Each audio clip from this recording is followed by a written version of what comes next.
Good evening from your nation's capital. This is the CBS Evening News. Dan Rather reporting tonight from Capitol Hill. Oliver North, under oath, under fire, and firing back from the witness stand after months of delaying and stonewalling.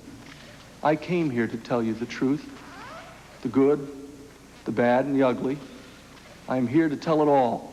Right from the opening gavel, an extraordinary day of testimony and testiness here on Capitol Hill. The crucial question, was President Reagan involved in or aware of lawbreaking? I never raised it with him, and he never raised it with me during my entire tenure at the National Security Council staff. The supercharged atmosphere starts early.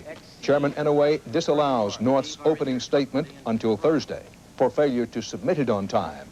Here once again, the witness is asking us to bend the law and to suggest that he may be above the law.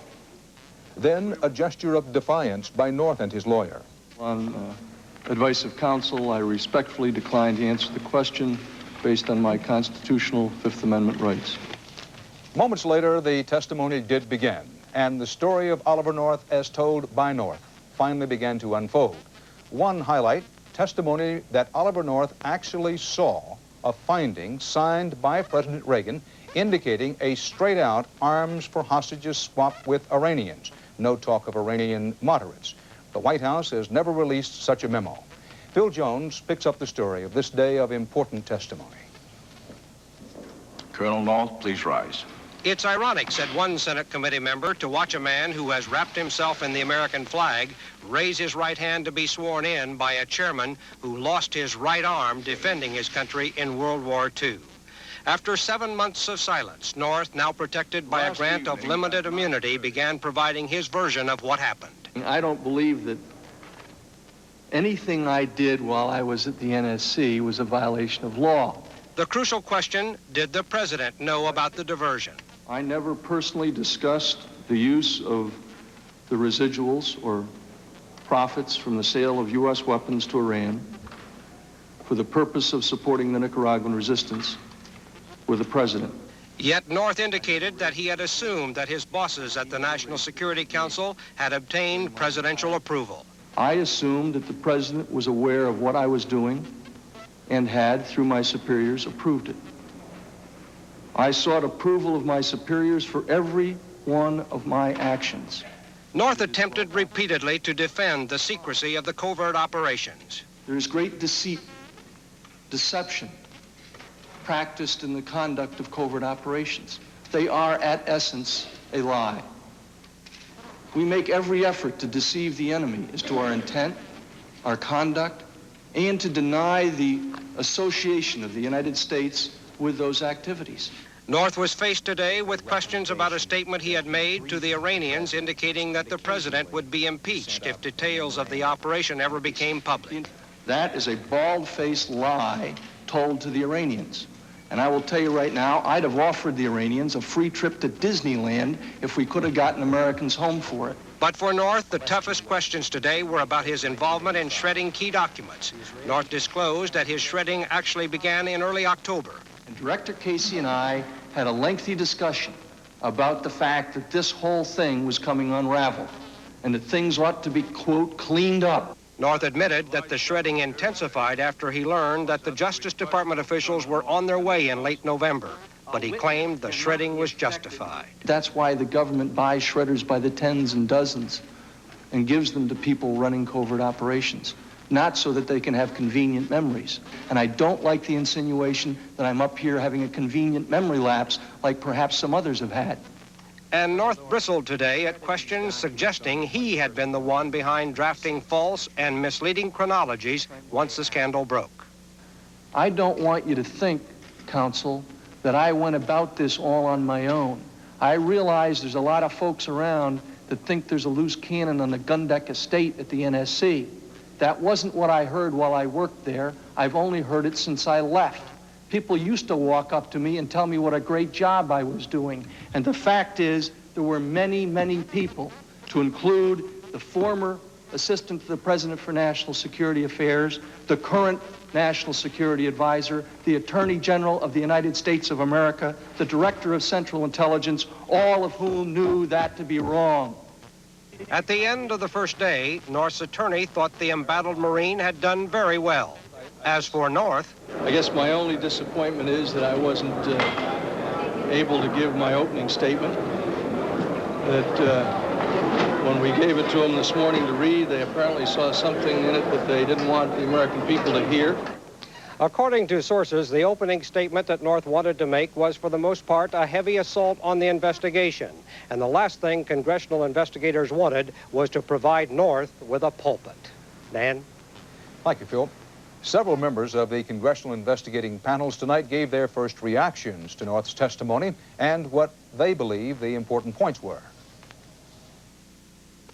The thing that came across to me over and over again was that Colonel North, by his testimony today, made it clear that from his perspective, he had authority for what he was doing. That he was not, in his own view, a loose cannon. That he was a cannon that was pointed in certain directions by his superiors. Significantly, I think he mentioned 5 diversion memos. We have known about one diversion memo up to this point, and we have not been able to trace it. Now we have 5 diversion memos.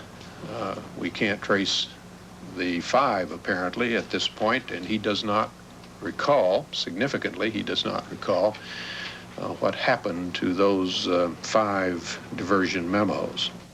Just a few minutes ago, I talked to 2 key players on the congressional committees, Chairman Daniel Inouye and the Democratic Senator of Hawaii, and Congressman Dick Cheney of Wyoming, who is the ranking Republican on the House panel. Well, Senator, what about it? Oliver North says there must have been something in his opening statements you didn't want to hear. True? Not at all. Mr. Sullivan and the Colonel are well aware of the rules of the Senate. And the rule specifically says if you have an opening statement, it should be presented to us 48 hours in advance. It was presented to us 45 minutes in advance. Secondly, we have been literally giving in to Mr. North and Mr. Sullivan. They wanted to meet on the 7th, today, instead of the 16th as we proposed. We had asked that they give us a deposition like all other witnesses. They refused. So therefore, the hearings will be dragged out a little. Congressman, what was the most revealing thing said today, in your opinion? Well, I think from the standpoint of the public, Dan, and many of the members, was the statement that the Colonel never discussed the diversion of funds with the President, that as he firmly put on the record the fact that he'd never had any such conversation with the President, that the President, to his knowledge, had no knowledge of the diversion. Senator, it's my understanding the President said, or words to the effect, that he didn't think enough attention was being given to the point, as he put it, that North exonerated him, the President. Do you agree with that?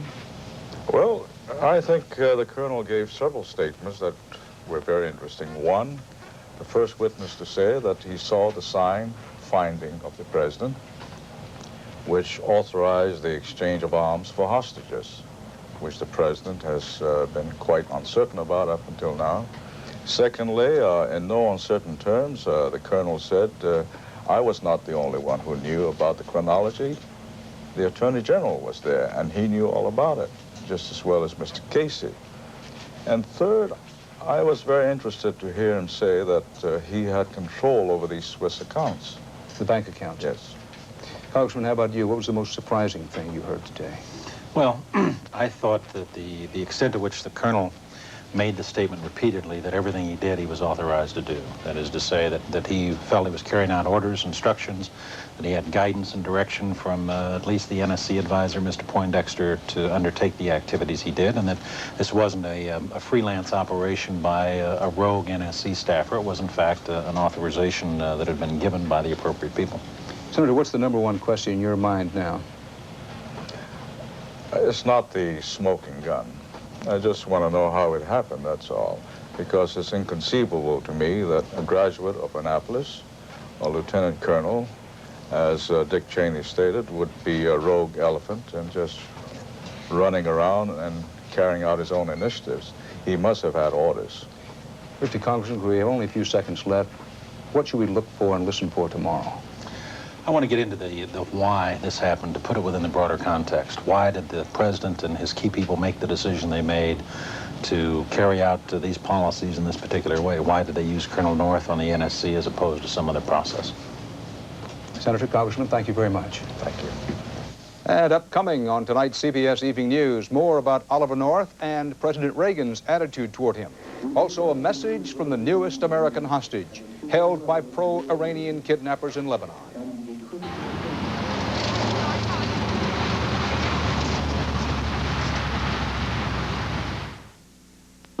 President Reagan, who repeatedly said he was looking forward to hearing North's story, but who never actually ordered North to tell him what happened, had a spokesman say today that he didn't watch today's hearings.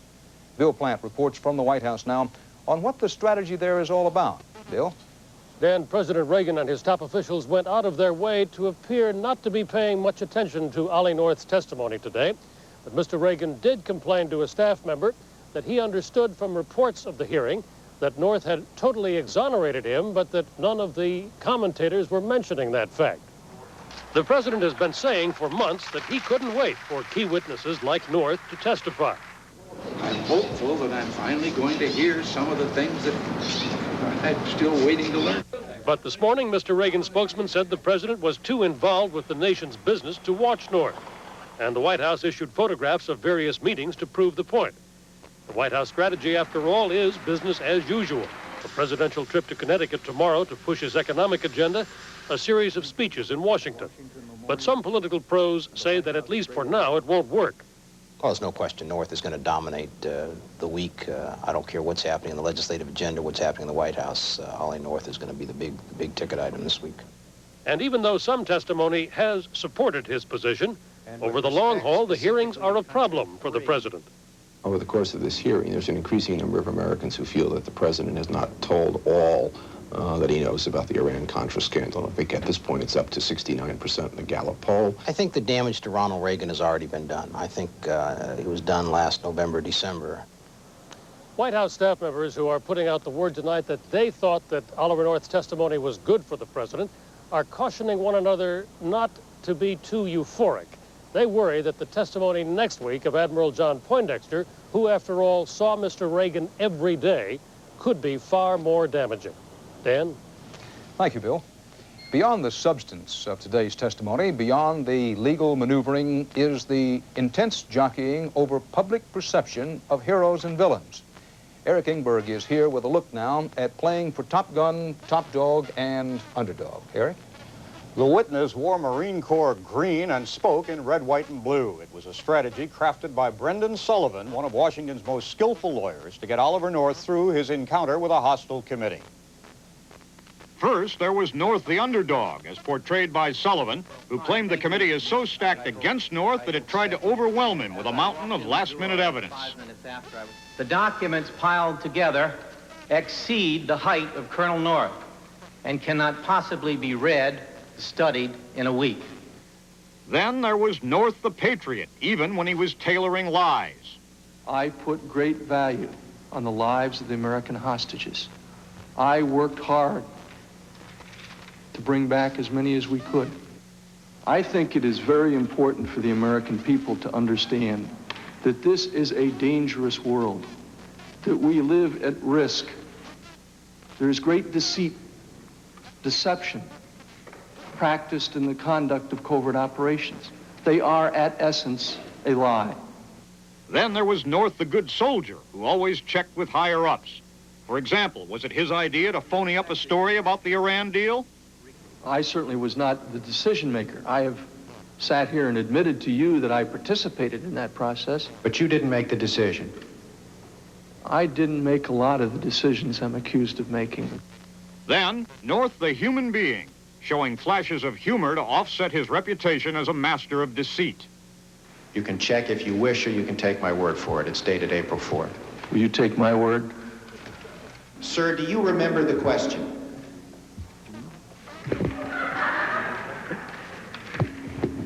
My memory has been shredded. Much of North's defense seems aimed outside the hearing room at the TV grandstand. He scored points with those who believe a president should have a free hand for covert action.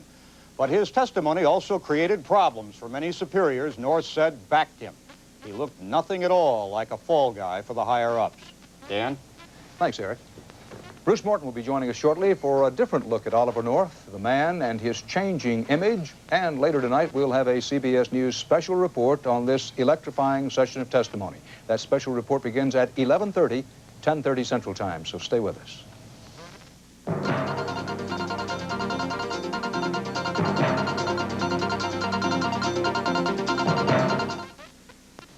The Soviet Union today offered to join in a withdrawal of naval forces from the Persian Gulf. A spokesman said Soviet ships would, and I quote, undoubtedly pull out if the United States, Britain, and France would lead the way. However, the White House has backed away from the statement made Sunday by Howard Baker and now says flatly the United States has no plans to leave the Gulf, period. Officials in India are blaming Sikh terrorists for another bus massacre today in which 34 Hindus were killed. It was similar to the attack on a bus yesterday in the politically troubled Punjab state. The victims there were 38 Hindu pilgrims, including women and children. The first message from American hostage Charles Glass surfaced today in Beirut. It appeared that the, until recently, TV reporter for ABC News was forced to speak by his kidnappers. From London, Tom Fenton has that story. The videotape, out of focus and barely intelligible, showed Glass choking back tears and reading a statement. Many people know me as a journalist, but few who know the truth. I use the press as cover for my main job in the CIA. Most of the statement was presumably written by his captors in bad English. At one point he said, "I made secret missions, they ordered me to them." The State Department said Glass has never been an employee of the U.S. government.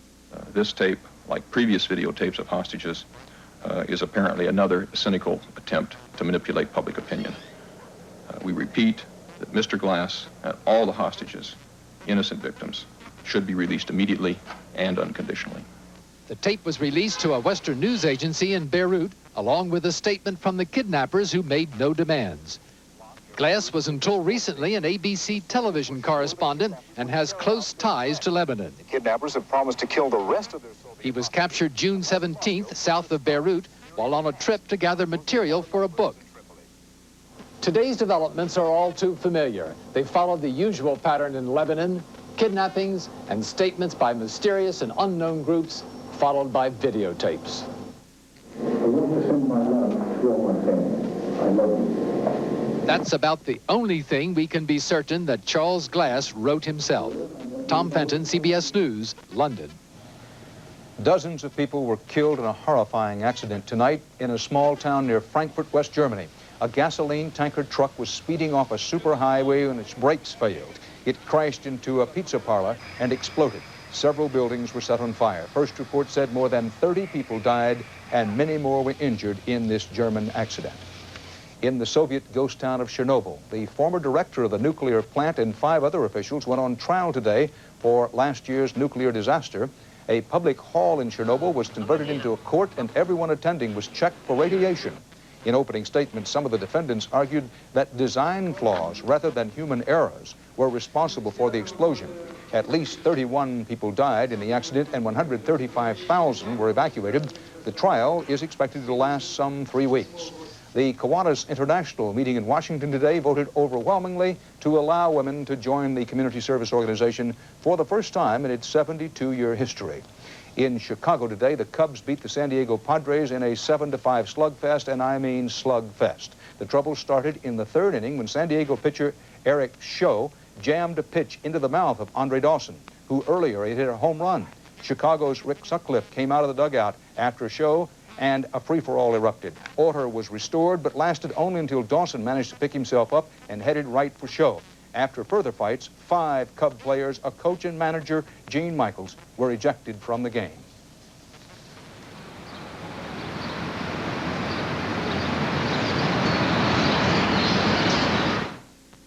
Oliver North's appearance here on Capitol Hill today put the man and his motives under question. Among the questions, can this true believer be believed? Bruce Morton has a look at the man in the Marine uniform and how his image has changed. I lied to the CIA. That was just one of the lies Oliver North admitted today. It was very different last December when he appeared before the House Foreign Affairs Committee, and even though he cited the Fifth Amendment and refused to answer questions then, he seemed a hero to some, glowing in red, white, and blue. They almost hugged him. I'm proud to be an American, as you are. I truly believe that Colonel North has acted, from everything I've seen, in the best interest of the country. Views have changed from then to now. I am starting to think that part of it is an act. Some of my staff told me that after the sympathetic and almost tearsome look at the committee, that he later walked out and laughed about it. Revelations that North benefited financially changed some views. Others were shaken when an administration official confessed doubts about North's credibility. And in effect, you're saying you would not believe him, whether he's under oath or not. Well, I have to regretfully say that. Yes, sir, I have to say that. That testimony, so damaging as to Colonel North's truthfulness and credibility, I think had a powerful impact on many members of the committee. And around the country, Colonel North was the talk of radio shows today from coast to coast. I think Oliver North is what you call the bad guy. A U.S. News and World Report poll this week shows 59% think the committees will not get the truth when North answers questions under oath. Views today reflected faith and doubts. I think he took too much on himself, made too many decisions alone. I think the man was just doing his job. It's not that the Congress or the country casts the colonel as a villain, just not as a hero anymore. It's been a sad and sordid tale. Did Oliver North do bad things for good motives? The committee has just begun to hear his story, but what's already clear is that he is not any longer simple red, white, and blue, not the man in the white hat. Oliver North, like most of us, comes in shades of gray. Dan? Bruce, as you know, there's a lot of talk around this town tonight. Not all of it started by North's attorneys, that he did very well today. Has he been through the worst of it now? I think not. Lots more questions, including the ones about personal finances, lots more questionnaires. And I think these things are so long that they tend to wear you down anyway. I think he's not over the worst. Thanks, Bruce. We'll be with you tomorrow, of course. That's the CBS Evening News. Until our special broadcast on this first day of testimony by Oliver North, our special broadcast tonight at 11:30, 10:30 Central Time. Dan Rather reporting from our nation's capital. Thank you for joining us. Jeep Cherokee. I've got new Liquid Vanish, and no leading heavy-duty liquid can beat it at freshening the bathroom. And when it comes to cleaning, new Liquid Vanish cleans tough rust stains better than your Lysol. Baloney. See for yourself, new Liquid Vanish really does clean tough rust stains below the waterline better than Lysol. You got me. Cleans tough rust stains better. That's why new dual-action Liquid Vanish is the better bowl cleaner.